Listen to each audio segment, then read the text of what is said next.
It's high time that we wrapped up our spring cleaning series, and because we wanted to go out with a bang, we've decided to tackle one of the most requested areas in my home. There it is, my bedroom closet. Apparently, many of you seem to face the same problems that I do, according to your comments, when it comes to keeping this particular closet clean and organized. It seems like we have way too much stuff and not enough space, sort of a central theme we've been exploring with spring cleaning. And every time I go into my closet, I feel like it's this really overwhelming experience. So today we're gonna change that. All we need is a laundry basket, a bag for donations, a bag for recycling, a vacuum cleaner, a couple of microfiber cloths, all-purpose cleaner, a step stool, and a mop if your closet has hardwood or tile flooring. And at the end of the video, I'll share with you my secret for getting through these crazy long haul cleaning tasks. So stay tuned for that. All right, let's get to it. The first thing we're going to do is clear absolutely everything out of the closet. Have a clear bed and a somewhat clean room to be able to accommodate the contents of your closet. Put all of your clothes on your bed for two reasons. Reason one, it's a big flat surface that will help you organize your clothing. And reason two, you won't be able to go to bed unless this job is done. And if you fill up your bed, like I did, use whatever surface you have available. Next, we're gonna clean this now empty closet, and to kick that off, we're gonna sprinkle some baking soda on the carpet.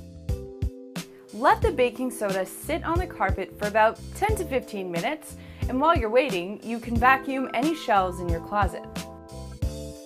Next, take your all-purpose spray and cloth and give your shelves the old 1-2. Then, take your vacuum and tackle your baseboards. As you can see, these get really dusty. And the final part of this step involves vacuuming up all the baking soda on the carpet. And don't forget to get into the corners with that crevice tool. Now, you should know that this is probably going to be the longest, most grueling part of the job. I'm smiling on the outside, but I'm secretly crying on the inside. But honestly, guys, this is where the rubber meets the road. It's your opportunity to rid yourself of all sorts of clothes that are doing nothing more than clogging up your closet. So, if it's a piece of clothing you haven't worn in 12 months, donate it. If it's a piece of clothing you constantly pass over in the closet, donate it. If you bought it a year ago and just haven't gotten around to wearing it yet, donate it. Your closet only needs to hold clothes you actually wear. If you don't wear it, there's no use of it being in your closet. For clothes that you are keeping but need to be washed, we'll place those in our laundry basket. If an item is damaged, soiled, or otherwise ruined beyond repair, consider making it into a rag or some kind of craft, or at the very least, find out how to recycle clothing in your community. There's never a need to just send clothing to a landfill. So we're down to the final few items, and I just want to do a run through of some of the little toys I've picked up from my local organizing store called Solutions here in Canada, but in the States I believe it's The Container Store. All right, so for my drawers, because I do keep some of my pajama tops and my workout gear, believe it or not, when I do work out, in a drawer. So I picked up these awesome OXO Good Grips expandable drawer dividers. So basically I'm going to be creating a custom section in my drawer. I'm really excited to use these. I've also picked up this blouse tree, and it is, I mean, if you were a kid, this would be so entertaining. But basically it allows you to hang a bunch of blouses, and that saves a lot of space. So I'm going to be using that for some of my blouses. This is our current tie storage solution for Chad. I don't even know how this thing was supposed to work. You can tell by its almond color, it's probably about 25 years old. So we figured we would pick up a more modern version from Solutions. Here it is, little tie valet. And you can hang one tie on each of these little hooks. So we're gonna do that for Chad. And then this is a belt and scarf hanger. So I'm gonna be putting that in my closet as well. And I couldn't do an organizing video without stopping at IKEA, and I picked up these. They're called Drona, and we're going to be putting these on the top shelf of our closet. So easy to put together. You just put the bottom down, and we're going to be putting some winter clothes like sweaters and sweatpants and heavier clothing items in here, and then popping those on the top shelf. I want to give you a quick final tour of what we accomplished today in our closet. And before I do that, I just want to tell you, Chad and I are very functional people, so we didn't want to go out and spend a whole bunch of money and restructure our whole closet, although there are lots of videos out there that will show you how to completely revamp your entire closet. But we kept it easy, simple, and cheap, and here's what we accomplished.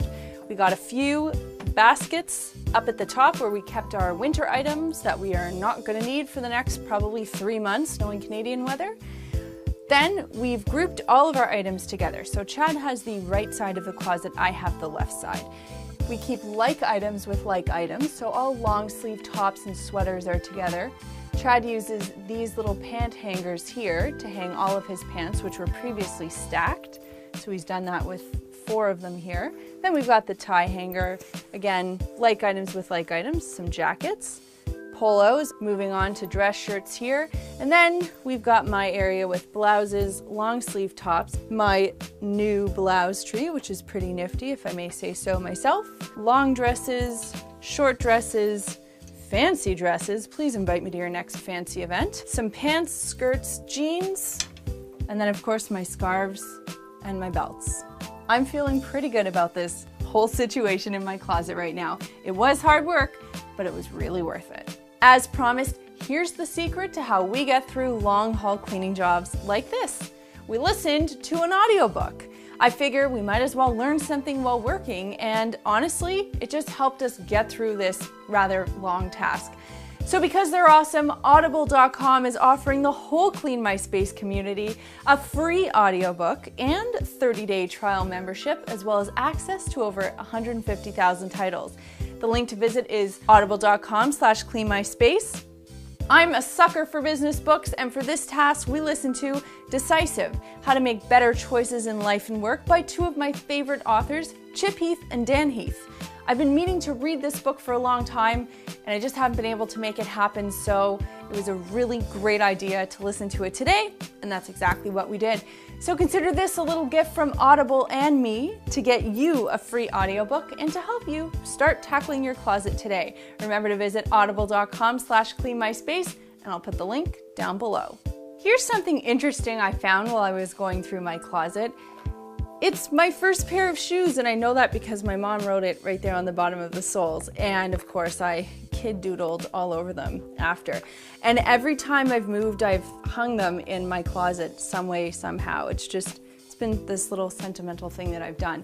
So I want to know, when you're going through your closet, what little sentimental things have you come across? Why do you hang on to them? And what's the story behind them? Let me know in the comment box down below. You know I love reading your stories. There's a button down there that lets me know you care, so click it if you like this video. Thanks so much for watching, and we'll see you next time.